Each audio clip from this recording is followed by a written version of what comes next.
Pasuk. Pashas Vazois HaBrocha.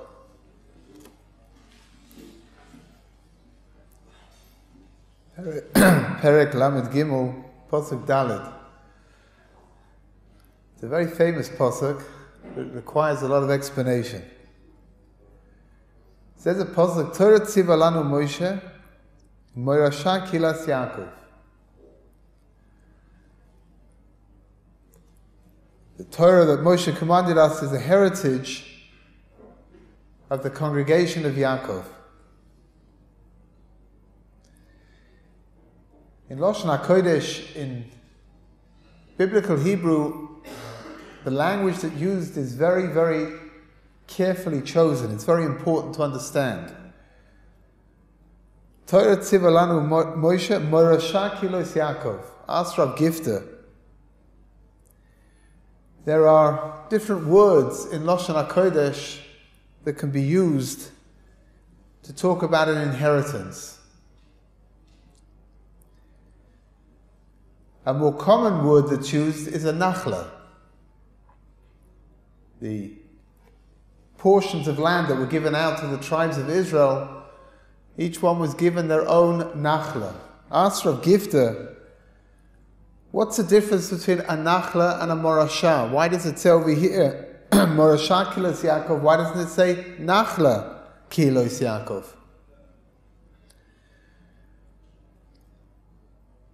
And he explains something very fundamental, something very important.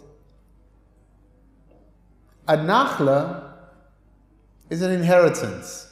A nachla is something that once the heirs have received whatever it is, they can do whatever they want with it. The person gets given $1 million inheritance, he can invest it or he can fritter it away however he sees fit. A morasha, on the other hand, a morasha is a heritage. Something which belongs to all of the generations that come afterwards, and it's incumbent on the present generation to preserve it and to pass it on.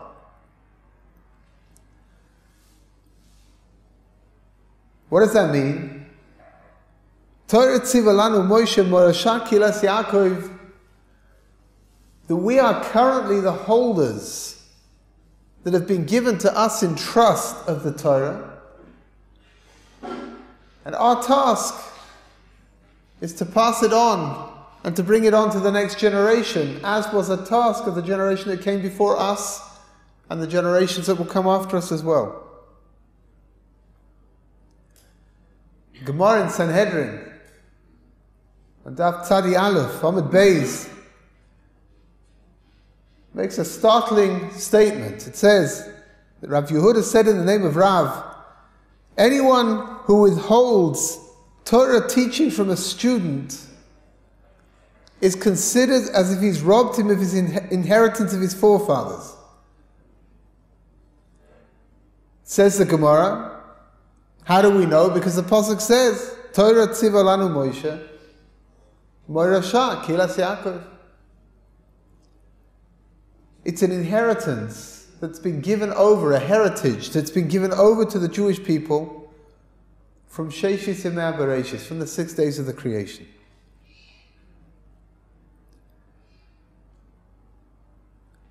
So now that we understand, the Gemara says that anyone who withholds teaching Torah to a student is robbing him of his inheritance. So now we need to understand, what does that mean exactly? How far does the obligation of the teacher go? The Maharsha, one of the classic commentaries found at the back of the Gemara, says the most astonishing thing. The Maharsha says that it refers to an educator, to a teacher, who refuses to teach his student like Rabbi Preda taught his student. Gemara tells over a story that Rabbi Preda had a Talmud And I guess it's fair to say that his Talmud wasn't the fastest student on the block, because Rabbi Preda had to repeat his teachings 400 times until the student finally picked them up. The Maharsha says that when we talk about a teacher withholding Torah learning from his student, it's not that he won't teach him anything at all, but rather he won't repeat the teaching over and over again until the student is able to understand it. How are we supposed to understand what the Maharsha says? So he explains the most incredible thing. He says the teacher is making a mistake. The teacher imagines that the student is not capable of understanding what it is that he's being taught. And that's why the teacher won't keep repeating it over and over again. And says the Maharsha, such a teacher robs his student of the capability and the ability to understand the heritage of the Avos.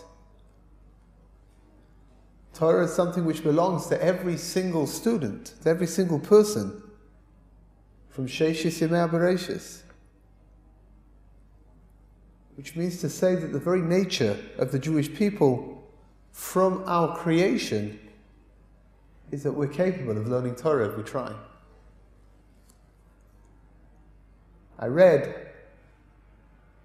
I don't know, maybe 10 years ago, a story which can only ever happen once.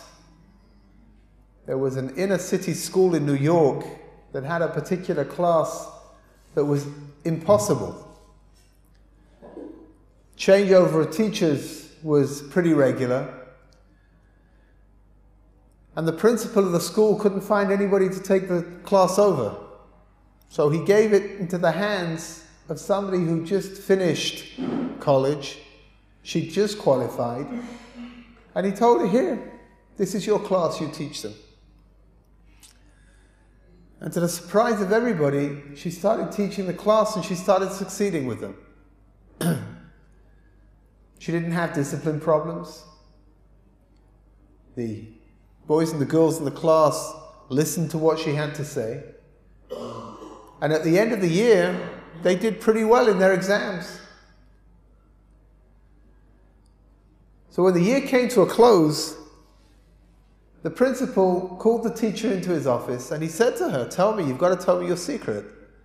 This has been a class that year after year has caused the most tremendous problems to everybody. And here you are, a complete and absolute novice with no experience whatsoever, able to make them succeed in a way that no one was ever able to do. What did you do? The teacher's answer was absolutely astonishing. She had no idea what the principal was talking about.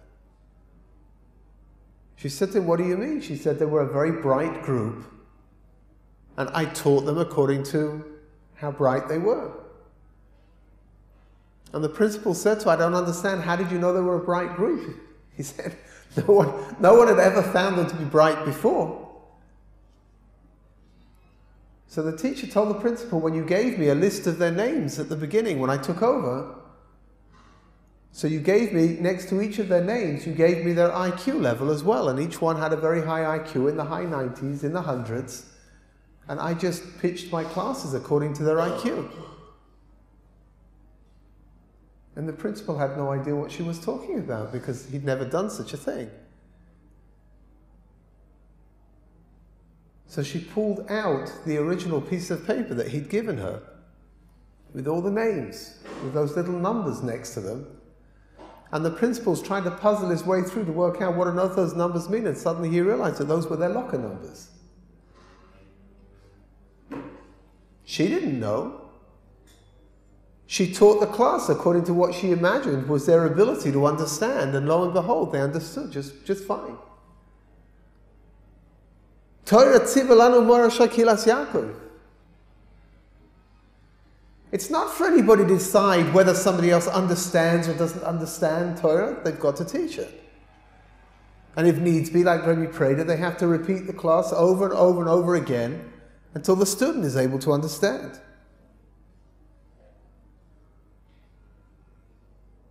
The sages tell over the most fantastic story. Eliyahu Hanavi, Elijah, once came across somebody sitting around doing nothing. So he says to him, my son, he says, why aren't you learning Torah? So the fellow answers, Eliyahu Hanavi, and he says, Rabbi, he says, I don't learn Torah, I can't do that.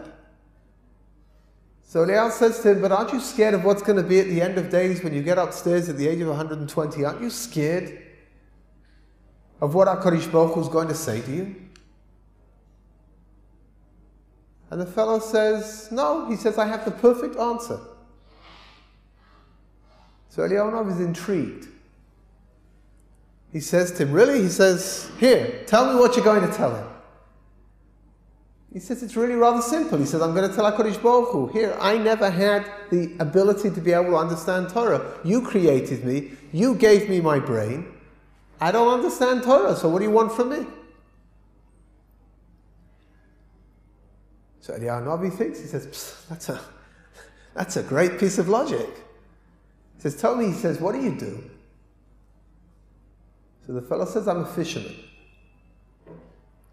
So Eliyahu Hanavi says to him, what does that entail, to be a fisherman? What do you need to do? So he says, we have to take flax, and you have to make nets.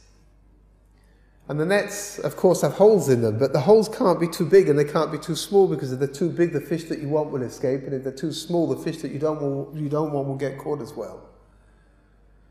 And then you have to take your nets out into the sea, and you've got to work out where you imagine the fish must be. And then you have to drop the net down to the depth, the right depth. And then you can bring the net up and it'll be full of fish, and then you can put it into the boat and take it back to the shore and you can sell it in the market. He says, and that's how I make my parnasa. Eliyahu Hanavi says to the man, he says, you know, your ears should hear what your mouth just said. The same person who gave you seichel, who gave you intelligence to be able to make a parnasa, to be able to make a livelihood, is the same person who gave you seichel to understand Torah as well.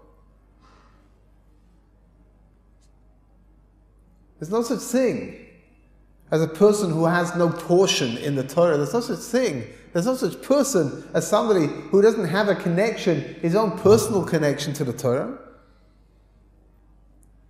That's each person's morasha.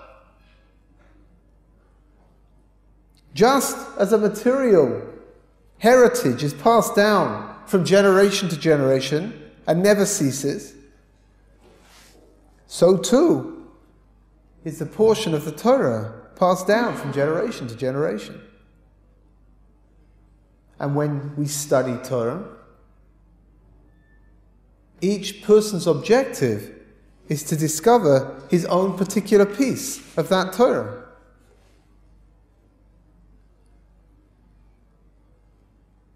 Rabbi Yaakov Yitzchok Weiss, the Minchas Yitzchok, one of the great halachic authorities from the previous generation, he once spoke about his own Rebbe. His Rebbe was somebody called Rabbi Yehuda Tzvi Eichenstein. And Rav Weiss told about a scar that his Rebbe had on his hand. Where did the scar come from? When Rav Eichenstein was a young child, he used to attend his grandfather. His grandfather was one of the greatest Jews of his generation, the Divrei Tzanz, the Divrei Chaim of Tzanz, Tzanz Rebbe. As the Rebbe got older, so the grandchildren would have a rotation where a different grandchild would stay with the grandfather throughout the night. They all viewed it as being a great honor to be able to do this. So he said once when he was a young child, this Rav Yehuda Tzvi Eichenstein. It was his turn to serve his grandfather. What did that mean? His grandfather spent most of the night learning. And his job as his young grandchild was to hold a candle next to the sefer, next to the book, so that he'd be able to learn properly. So he held the candle, and his grandfather was learning the beautiful sing-song tune of the Gemara. And time passed, and the candle was burning down. And the grandchild was so enchanted, he was so mesmerized by this holy sight of his grandfather's learning, that he didn't notice that the wax was pouring all over his hand. And he was left holding just the last moments of the flaming wick in between his fingers. And just before the flame went out, he burnt his fingers, and it left a scar that would remain for him for the rest of his life. Rav Eichenstein looked at that scar as being his own personal keepsake. His treasure, his personal treasure, to remind him of what it was to be next to his grandfather as he was learning Torah. And then he would show that scar later on when he became a very important Rav. He would show that scar to his children and his grandchildren and to his Talmidim and to his students as well,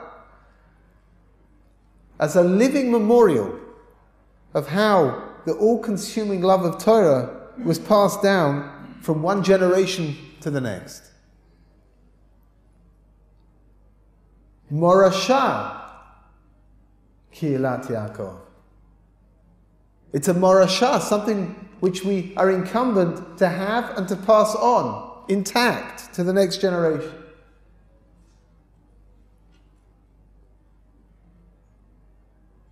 At the end of the Amidah,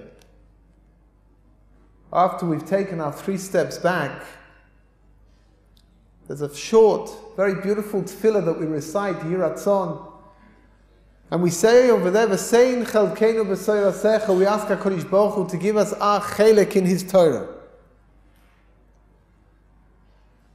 The Alshich explains, V'sein chelkeinu b'soirasecha, every single person has their own chelek in HaKadosh Baruch Hu's Torah. Every single person has their own unique part that belongs just to them. And when we finish davening the Amidah, we make a plea to HaKadosh Baruch Hu that we're able, in the time that we have here in this physical world, that we're able to reach our potential and to tap into that piece of Torah that belongs only to each and every one of us.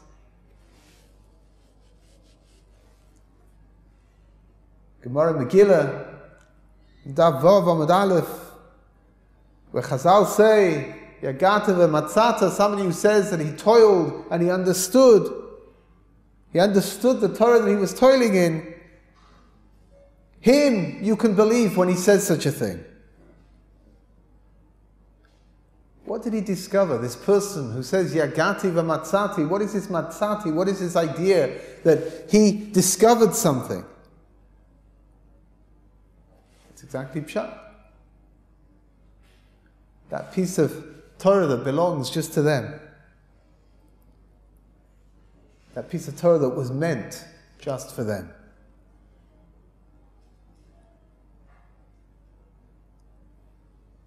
The Gemara in Nida on Daf Lamed Amud Beis, very famous Gemara. The Gemara says that when the fetus is in the womb,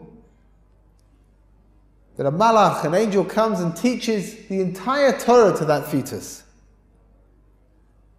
And then just before the fetus exits and becomes a baby, the malach gives it a tap and it forgets what it's learned.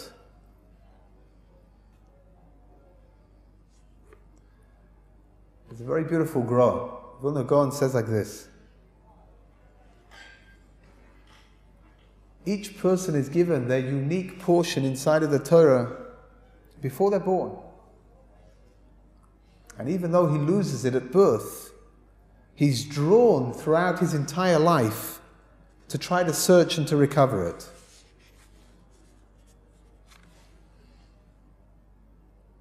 It's a medrash.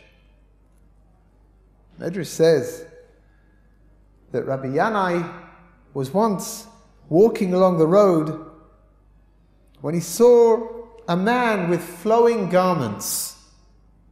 The commentaries explain that he was wearing the clothing of a Torah scholar.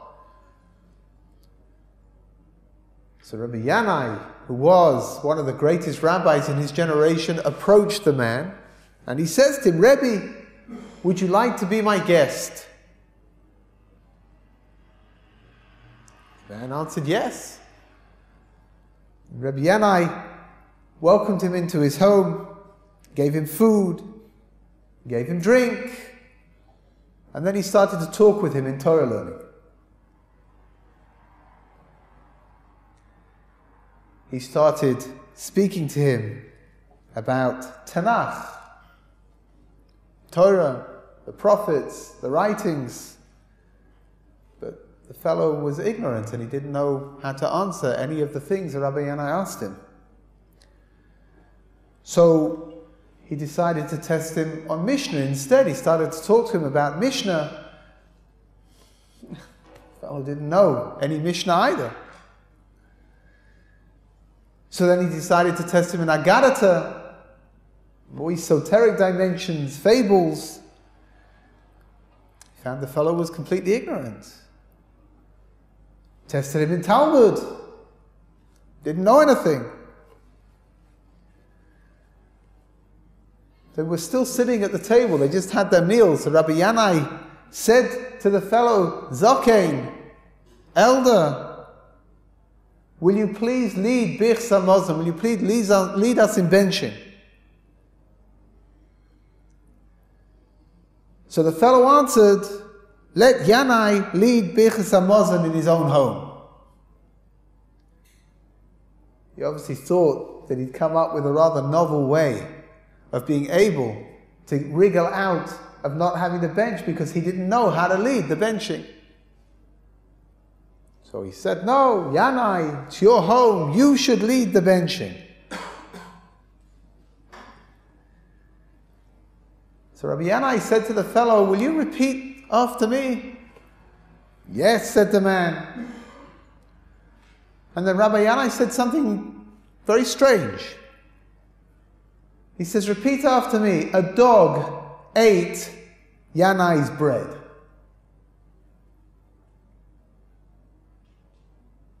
The man, as you can imagine, the guest, was somewhat offended. The Medrash says that he got up, he jumped up, and he grabbed a hold of Rabbi Yanai and he said to him, you've robbed me of my inheritance. Rabbi Yanai says, what inheritance do I have of yours? The man said, once when I was a child, I passed by a school and I heard the children saying, Torah tziva lanu Moshe, moirasha kilas Yaakov. The Torah is inheritance of the Jewish people. It didn't say, Torah tziva lanu Moshe, moirasha Rabbi Yanai. That it's an inheritance that belongs only to Rabbi Yanai.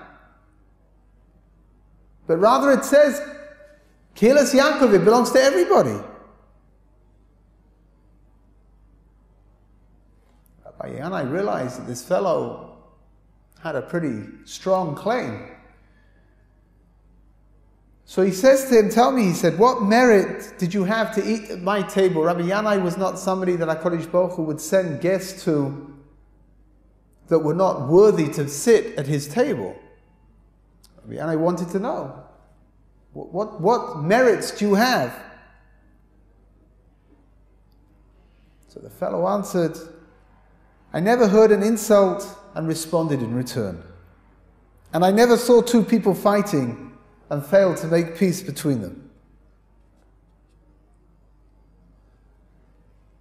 Rabbi Yanai was mortified. Rabbi Yanai said, so great is your derech eretz, so great is your respect for other people, and I called you a dog. Rabbi Yanai, in his pain, he applied to the man the pasuk, the verse in Tehillim, Perek Nun in chapter 50, Som derech ereno b'yeshe Eloikim, the one who sets his path, I will show him the salvation of HaKadosh Baruch Hu, of God. To go in the correct path. It's interesting. For years, I carried around a pretty basic question on the Medrash. The fellow was masquerading as a Talmud Chacham, as a Talmud scholar, but the language that Rabbi Yanai used seems to be very offensive. Why did he call him a dog? Very strong reaction. So after several years, I came across an explanation. It was a time of famine in Eretz Yisrael. And Rabbi Yanai was always on the lookout for starving Talmidei Chachamim that he would be able to feed in the merit of their learning Torah.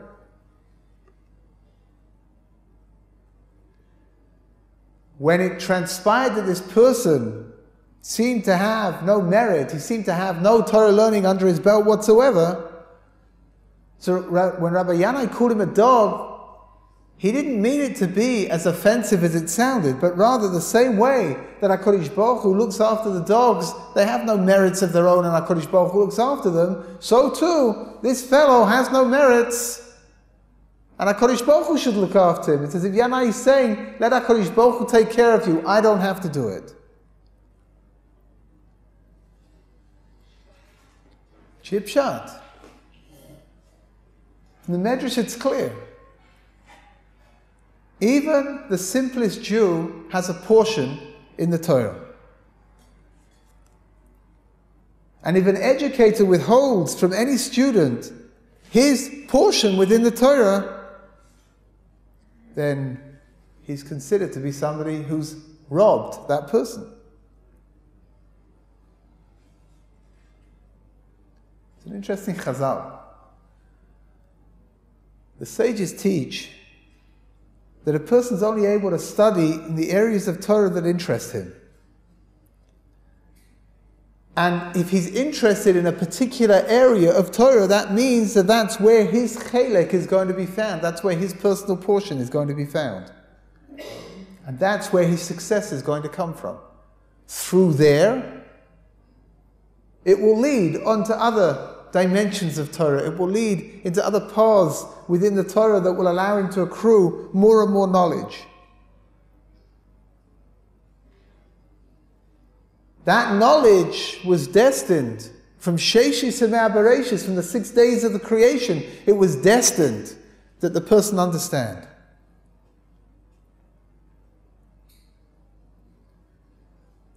Torah tziva lanu Moshe, Moirasha Kelas Yaakov. Gemara in Avodah Zarah, Daf Yud Tes Amud Aleph, has a very sweet interpretation. The Talmud doesn't delve into gematria very often, into numerical values very often. But the sages explain that the numerical value of Torah is 611. Moshe Rabbeinu gave us 611 of the mitzvahs. 2 of them were given directly by HaKadosh Baruch Hu to the Jewish people. The first 2 of the Dibros, first 2 of the 10 Commandments. Everything else was given over by Moshe. Torah tziva lanu Moshe, the Gemara darshans out. Torah, 611 mitzvahs were given to us by Moshe Rabbeinu. And then the Gemara teaches something very fascinating. The Gemara teaches that as soon as a child is old enough to learn, old enough to speak, that a father should teach his child that pasuk, Torah tziva lanu Moshe, Moirasha kiles Yaakov. Because there's a reference to all 613 of the mitzvahs over there. There's a subliminal message over here. That even though each person has their own portion in the Torah, even though each person has their own part of the Torah that attracts them personally, nevertheless, we're commanded to keep all 613 mitzvahs. Which means that a person shouldn't say, I like this particular mitzvah, so I'll keep it. But the mitzvah that comes after it, I'm not so keen on, so I'm not going to keep it. The obligation is that we should keep all of the mitzvahs. Torah tziva lanu Moshe. The Torah is our inheritance, the whole thing, not just bits and pieces. 248 positive mitzvahs that correspond to 248 limbs of the body, according to Chazal. 365 negative mitzvahs, which correspond to the 365 days of the year. It's a very beautiful Rashi. Rashi in a Gemara Makkos, Daf Chav Gimel Amud Beis. Says Rashi, 248 mitzvahs, positive mitzvahs that are calling out to us. Our limbs, our very limbs are calling out to us, encouraging us to perform all of the mitzvahs. And each day in the year is calling out to us, warning us not to transgress and not to sin. I once read a very sharp story. Somebody once came to Rav Chaim Kanievsky, Shlita, one of the greatest rabbis in our generation, came for advice. He just inherited a large amount of money, and he was very concerned that that large inheritance that he'd received would be a source of ayin hara. That people would put their eyes, they'd be jealous of this fellow.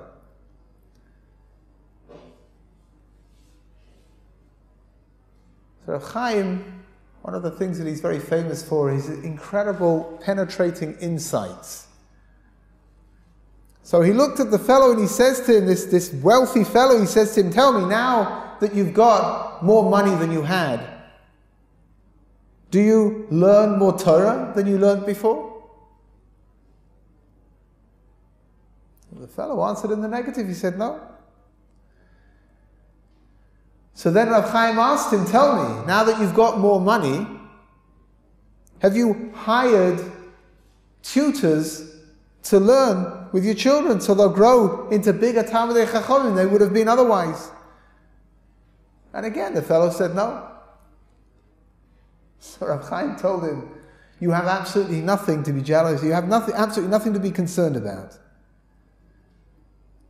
He says, ayin hara, jealousy that people have for other people,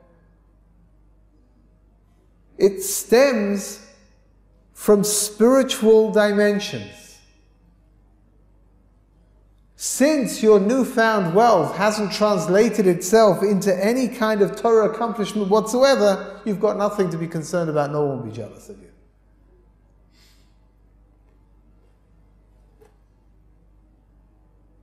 Torah tziva lanu Moshe, Morasha kilas Yaakov. 7 words in the pasuk. 7 words in the verse that correspond to the 7 days of the creation. Why? Because the entire world exists only for the sake of Torah. Pasuk in Yirmiyahu, Perek Lamed Gimel says, Koy amar Hashem, im lo brisi yoyam v'layla, chuka shamayim v'aretz lo shamati. We have to learn Torah 24 hours a day. The world exists only through the koyach of Torah. In the Gemara in Volozhin, in the yeshiva in Volozhin, Rav Chaim Volozhin took that very seriously. Chazal say that if Torah were not to be learned even for a moment, the world would cease to exist. Rav Chaim Volozhin had the yeshiva split up in such a way that there was Torah being learned 24 hours a day in the yeshiva.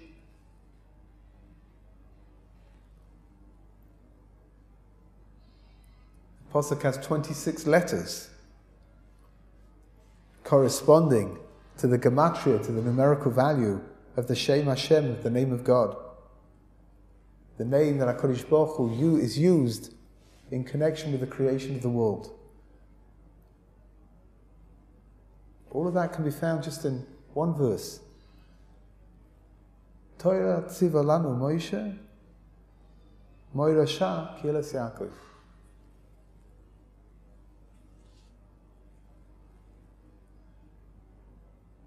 There's a pasuk, a verse, Yeshayahu, Perek Ches. Says the pasuk, Hinei anoichi vayelodim asher nosen li Hashem la'oiseis u'lemoisim b'Yisrael. Here are the children that HaKadosh Baruch Hu gave.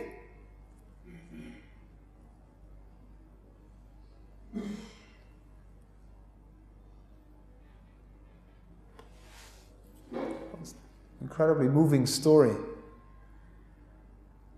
was once a grandfather who came to witness his son in yeshiva putting on tefillin, witness his grandfather. I'll try again. There was once a grandfather who came to yeshiva to watch his grandson putting on tefillin for the first time. Reached his bar mitzvah age. And as the grandson was busy putting on his tefillin, the grandfather burst out crying. He was crying and crying and crying.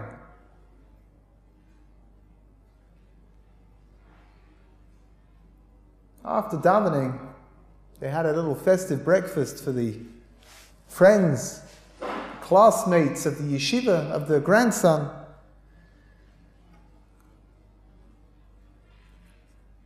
And the grandfather explained why he'd been so overcome with emotion.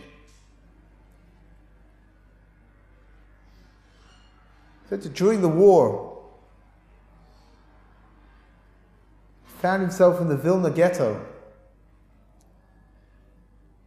And in the immediate aftermath of the war, it was Sukkot. And it was Simchas Torah. And he said, they made a minyan.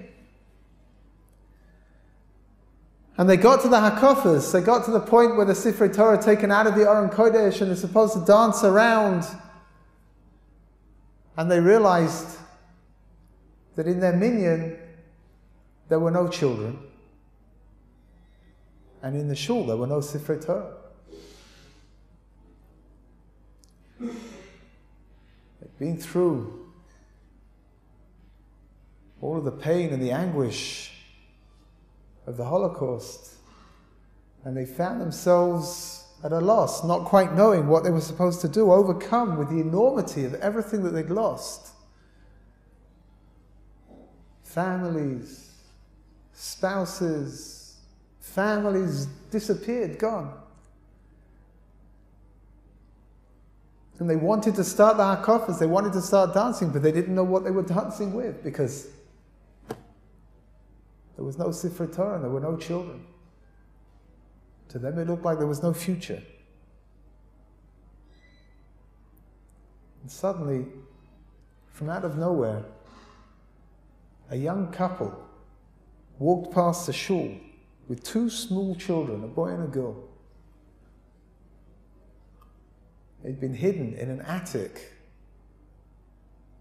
throughout the war years.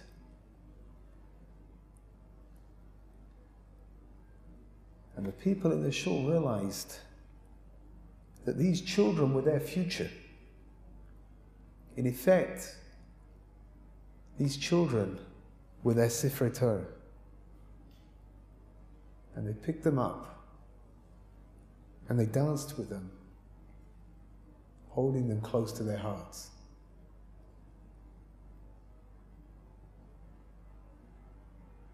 Torah tziva lanu Moshe.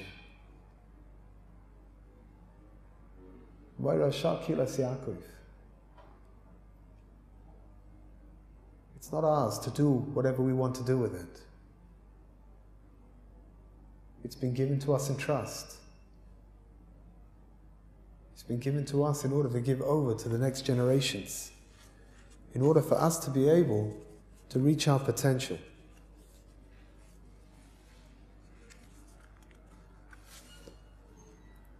The soul that HaKadosh Baruch Hu gave us is something which has no real connection to our body. It only remains inside of the body because in a certain way it's trapped. And it can't leave until HaKadosh Baruch Hu allows the soul to be released, which is the moment that a person passes away. Because under normal circumstances, the soul does not want to be inside of the body at all. The soul wants to be together with HaKadosh Baruch Hu in the upper spheres. When we do what we're supposed to do, when we strive to reach beyond the physical dimensions of who we are, we can join together with our soul in a way that we become like one unit.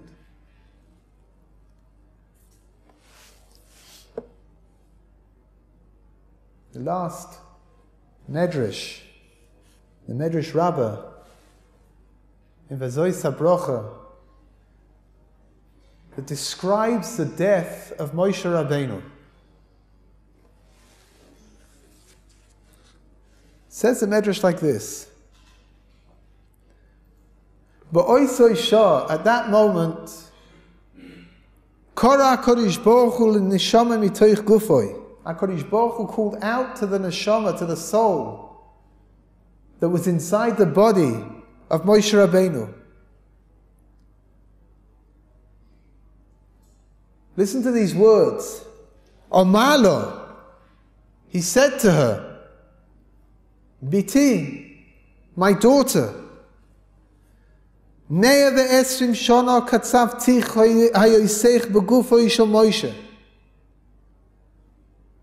I allotted you 120 years to be in the body of Moshe. Achshav, egia kitzeich letzeis. Now it's time to leave. Tzei, al ta'achri. Leave immediately. Omra lefonov. Moshe Rabbeinu's soul answered to HaKadosh Baruch Hu, Ribono shel Olam, Yudas ani, she'ata Eloka kol haruchos v'kol hanefashos, nefesh hachayim v'hamesim mesurim biyodcha. I know that you are HaKadosh Baruch Hu, and that you hold life and death. Va'ata barasani, you created me. V'ata yitzartani, and you fashioned me. V'ata nesata begufo shel Moshe Rabbeinu neh ve'esrim shana, and you put me into Moshe Rabbeinu's body for 120 years. And then listen to what the neshama says. V'achshav, now, yesh guf tov ba'olam yoseh migufo shel Moshe. Is there a body that is as pure as Moshe Rabbeinu's body in the entire world? Lechein, says the neshama, ani oheves oisoi ve'eini rotza latzeis mimenu. I love Moshe Rabbeinu, and I don't want to leave. Omala HaKadosh Baruch Hu, neshama tzei. HaKadosh Baruch Hu says, neshama, you must leave. Al ta'achri, don't tarry. V'ani ma'aleh isach lishmei hashamayim ha'elyonim. V'ani moishivech tachas kisei kvoidi etzel kruchim, srofim, ugdudim. I'll bring you up to the highest places that you could possibly be. Amar lefanav Ribboni shel olam. Me'etzel shchinoscha mimoroim yadu shnei melachim Uza v'Uzal. The neshama goes on to explain that spiritual dimensions came down into the world once and they made the most terrible mistakes.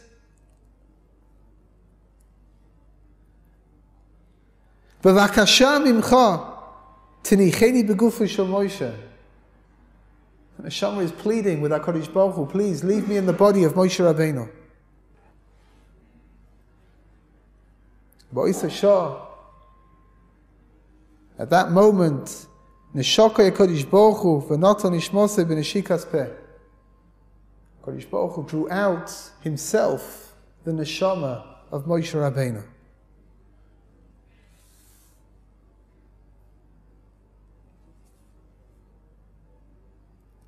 Goes on to describe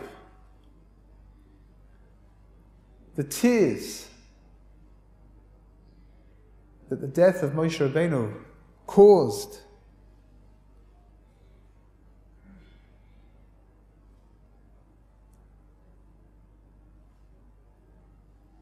It's a mistake to imagine that these things are applicable only to Moshe Rabbeinu. It's a mistake to imagine that the neshama that was given to Moshe Rabbeinu is different from the neshama that was given to each and every one of us.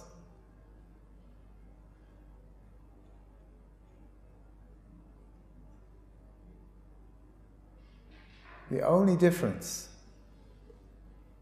between Moshe Rabbeinu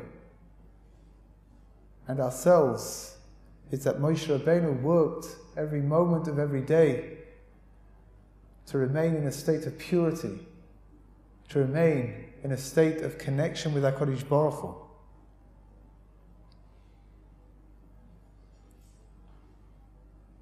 We are not able to reach the level of a Moshe Rabbeinu. That's one of the principles that the Rambam teaches. There never was anybody like Moshe. There will never be anybody like Moshe. But what we can do,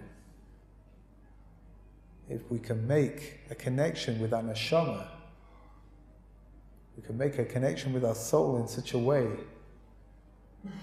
that we allow our neshama to control our bodies rather than our bodies to control our neshama. Yiratzon l'fanecha, it's Hashem. We should all be zoiche to be signed and sealed on this holy day, the book of life. We should spend the year in Mitzvah Hashem, reconnecting with our neshamas. Mitzvah Hashem, very soon we should be able to walk down the road over here to greet the Mashiach together. Amen. Amen.